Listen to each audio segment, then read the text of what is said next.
ওই নবী নাকি এই জায়গায় শোয়া, ওই নবী নাকি এখানে শুয়ে আছে। এটা কল্পনা করলে কোনো উম্মাত ধৈর্য ধারণ করতে পারে? কলিজাটা ছিঁড়ে খান খান হয়ে যায়, চিৎকার দিয়ে নবীরে ডাক দিতে মনে চায়। কিন্তু আল্লাহ বলেছেন খবরদার, কবরের উপরে এই আয়াতটা লেখা, লা তারফাউ আসওয়াতাকুম ফাওকা সাউতিন নবী। খবরদার, এটা নবীর দরবার, এখানে বড় গলায় চিৎকার চেঁচামেচি করে কোনো আওয়াজ করা যায় না। চিল্লায় বলেন ঠিক কি না?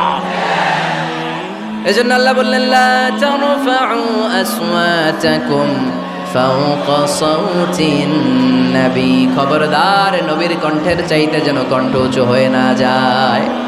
এই আয়াতের হুকুম আল্লাহর হাবিব সাল্লাল্লাহু আলাইহি ওয়াসাল্লামের জীবদ্দশা অবস্থায় যেমন ছিল ঠিক এখনো এটারে বলবৎ রেখেছে কে?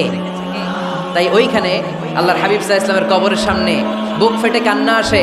আমার নবী, আমার পেয়ারা নবী এখানে, পেয়ারা রাসূল শুয়ে আছে, এটা জেনেও আমি চিৎকার দিতে পারি না, আমি হই হুল্লোড় করতে পারি না, আমি লাফাতে পারি না, আমি শুধু চোখের পানি ছেড়ে আমার নবীরে সালাম পাঠাতে পারি।